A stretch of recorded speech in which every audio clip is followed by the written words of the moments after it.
Band Entrevista. Oferecimento Premovale, sua obra sem imprevistos.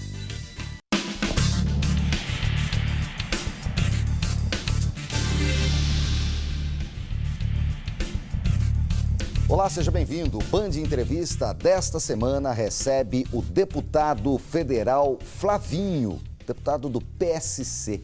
Ele foi eleito em 2014 com um pouco mais de 90 mil votos pelo PSB e esse ano mudou de partido. Agora, no Social Cristão, o PSC. Flavinho ficou conhecido como missionário da comunidade Canção Nova de Cachoeira Paulista, chegou a gravar discos de música gospel, escrever livros com mensagens cristãs.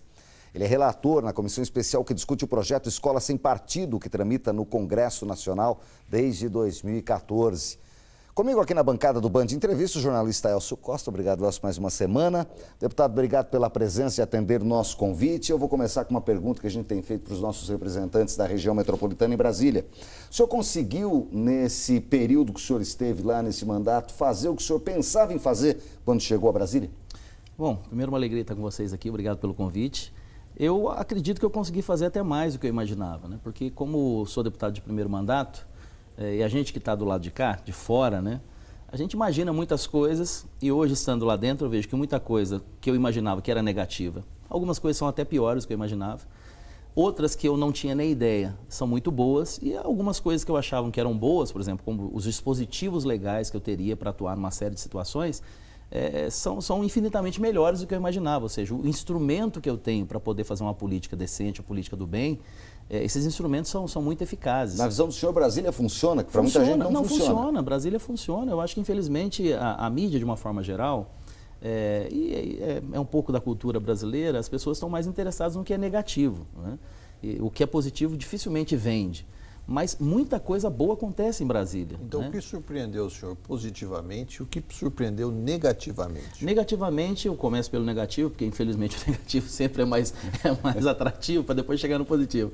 Negativamente, e o senhor é brasileiro, né? Eu sou brasileiro, então estou na mesma dinâmica, infelizmente. Né? Tento mudar a dinâmica, mas infelizmente a cultura está enraizada. Mas o que é negativo na Câmara, e para mim ficou muito mais evidenciado, é o corporativismo. Isso é terrível na Câmara, né?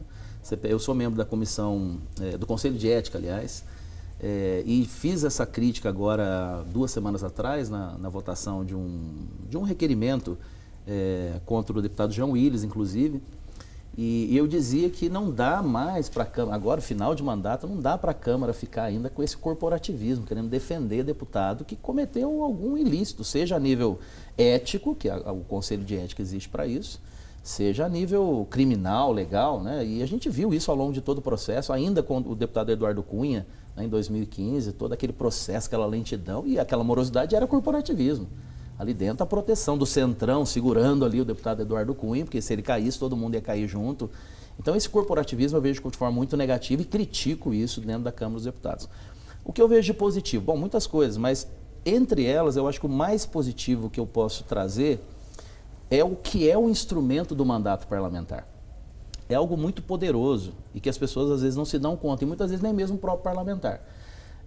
De 207 milhões de brasileiros, eu estou entre o grupo de 513 deputados federais que tem nas mãos uma autoridade muito grande, um poder muito grande que lhe é conferido pelo voto para que ele ocupe uma cadeira na Câmara dos Deputados. Se esse poder, se esse instrumento que é o mandato é usado para o bem comum, que é o que deveria ser, você é uma potência. Agora, se você usa esse instrumento para o mal, você destrói, que é o que a gente está vendo, infelizmente, na política brasileira. Então, eu vi, de fato, esse instrumento ser usado, da minha parte, especialmente usando, e vi, de forma positiva, que era infinitamente até maior do que eu imaginava, né? A força que você tem para poder transformar a sociedade. Esses 500 e tantos, hoje o brasileiro vê o político com uma séria desconfiança, não é? Existe uma descrença com a classe política, muita gente imagina que essa eleição vai ser uma eleição de aversão ao político. Qual a sua expectativa em relação às urnas agora de outubro? Bom, primeiro, eu acho que vai ser uma eleição muito difícil, sim, de fato, mas vai ser um divisor de águas. A população está cansada, descrente, esgotada com a velha política, aquela política podre, aqueles políticos que se deixaram apodrecer pela corrupção, pelo mal feito, pelo gosto em destruir o bem público. Então, esse político e essa classe de políticos e essa forma de fazer política, ela, na minha opinião, ela está condenada. ainda que não seja nessa eleição, mas dessa para a próxima. E eu acho que uma nova geração de brasileiros, uma nova mentalidade começa a aparecer nesse momento em que a gente está vivendo. Mas não acredito que vai ser, de fato, o grande agente transformador de tudo isso que eu estou dizendo nessa eleição. Então, primeiro, eu acho sim que as pessoas elas vão penalizar um pouco mais essa situação e essas pessoas que geraram essas situações. Por um outro lado, aí o positivo, eu acho também que vai ser um momento para aparecerem novas pessoas, não vai ser muito fácil, a formatação que ficou das duas mini-reformas políticas que foram feitas não privilegiam o novo. Então a renovação vai ser pequena. Eu acho que vai ser pequena, né? Especialmente na Câmara dos Deputados, eu acho que vai ser uma renovação pequena, mas vai haver.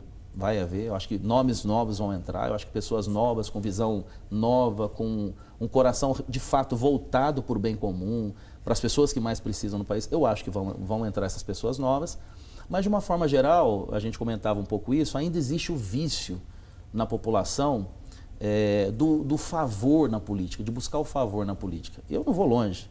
Dentro da minha família eu tenho familiares que não falam comigo hoje porque queriam que eu fizesse favores, como político, não como irmão ou como parente, como familiar, né? Tem pessoas na minha casa que hoje não falam comigo porque queriam favores, então, olhando para o político. Na realidade, o Congresso, então, é um retrato do país. É um retrato do país, sem sombra de dúvida. A Câmara Federativa ela é representativa. São 513 deputados, 81 senadores, que representam os vários nichos da sociedade. Mas, de uma forma geral, a Câmara representa a sociedade, aquilo que é a sociedade brasileira. Não estou dizendo que a sociedade brasileira é corrupta como um todo, mas é cultural na sociedade brasileira o jeitinho, querer buscar aquela coisa que resolve o seu problema ali. Eu, desde o início do mandato, comecei a receber ligações do meu gabinete, por exemplo, no escritório em São José dos Campos, eu moro em São José dos Campos, de pessoas que queriam que eu passasse na frente, o familiar, na fila do hospital.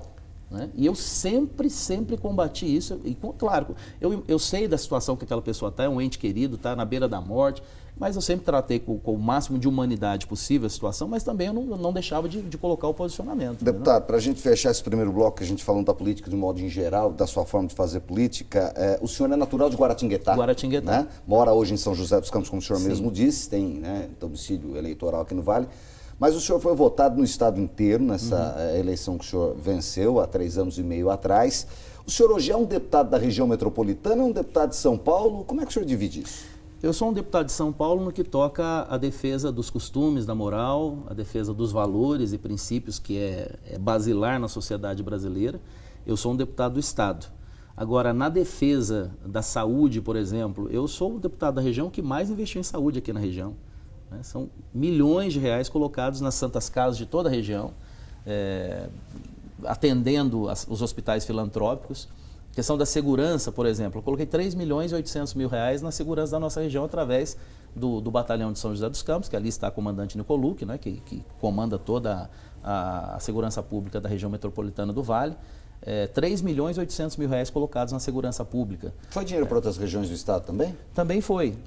Atendi outras, por exemplo, aqui eu coloquei 1.350.000 reais na Santa Casa de São José. São as emendas, né? São as emendas parlamentares. Não é dinheiro do deputado. Sim, é importante as pessoas entenderem isso. É dinheiro do orçamento. Tem gente que acha que é o deputado que tem esse dinheiro, vai dar. Quem quer dinheiro que no Silvio Santos? Não é isso. Isso é dinheiro do povo, que está no orçamento da União. E existe uma lei, a LDO, que baliza então essa ação de cada parlamentar, que indica naquela lei para onde vai ser destinado, seja a área da saúde, assistência social. Coloquei dinheiro nos CRAS da região, 1 milhão de reais colocado nos CRAS, que atende os mais vulneráveis da nossa região. Então, sim, de fato, eu sou um deputado da região. A questão do DDD, né? Quando foi a questão do DDD, que a unificação do DDD, tinha uma conversa já avançada lá na Anatel, porém estava travada essa situação. E quando eu soube que os prefeitos estavam se mobilizando para tentar ver o que conseguia fazer, entrar com uma ação, eu fui na Anatel, pedi uma reunião com o presidente da Anatel na época e com os técnicos, fizemos uma reunião. Havia uma certa resistência, ia ser votado naquela semana, havia uma certa resistência para protelar a coisa, jogar mais para frente, ou até mesmo para negar. E eu consegui, com uma ação lá, que fosse então aprovado naquela reunião do Conselho, e conseguimos aqui a unificação do DDD também para a região. Depois do intervalo, o Band Entrevista segue com o convidado desta semana, que é o deputado Flavinho. A gente volta em instantes.